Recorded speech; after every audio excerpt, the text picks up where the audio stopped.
Watch over the ceiling and sidewalls! Copy that! Fire department! Hello. Welcome back to another episode of Chicago Fire Season 12, Episode 7, with the biggest twist explained. Keeps the show moving. And Red Flag continue the TV show's plots, but do not provide any major surprises for One Chicago fans. In many television seasons, there is an episode that serves primarily to complete the larger image. These episodes further the main plot and character arcs, but do not feature anything outstanding. The filler episode can still be wonderful even if it doesn't remain with the viewer, as seen in Chicago Fire Season 12, Episode 7, Red Flag. There isn't a single scene that will go down in history for the NBC drama, but fans can see what's coming next. Red Flag introduces some new dynamics and plot points that will be crucial throughout the season. Hanako Greensmith takes the stage and delivers with more screen time. And the case of the week is fascinating enough, with Kelly Severide finding himself in yet another action-packed situation. However, by One Chicago standards, it's a rather low-key episode that builds to a larger conclusion. Violet has a new adversary after the Chicago fire. One more character has their sights set on Firehouse 51. Jared Lennox on Chicago Fire 1.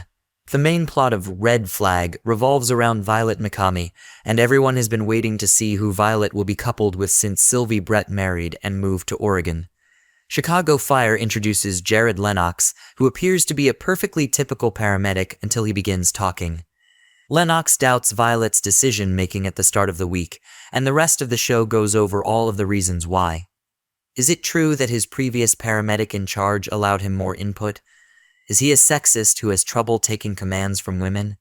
Is he a villain in disguise? The plotline is carried by Hanako Greensmith's portrayal of Violet. It's fascinating to watch how she's progressed from a guest character a few seasons ago to now becoming Chicago Fire's primary paramedic. Greensmith does an excellent job of conveying Violet's displeasure, although the prose occasionally becomes confusing in order to confuse the viewer about Lennox's genuine motives. For example, Violet and Stella Kidd hypothesizing that Lennox is sexist seems like a great leap to make, merely since Lennox's prior pick was male. It's also possible that he's just a jerk, which ends up being the case. Lennox is essentially the Chicago Fire's Frank Grimes. He doesn't comprehend how Firehouse 51 follows its own rules, and he's not completely incorrect.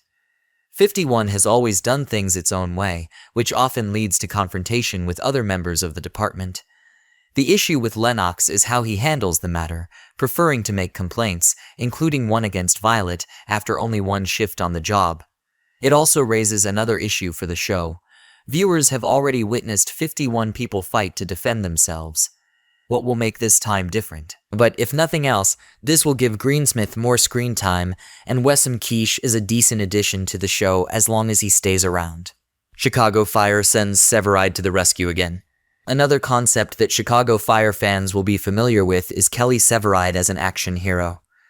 Taylor Kinney's fan-favorite character frequently finds himself in life-threatening circumstances, whether defending himself or others.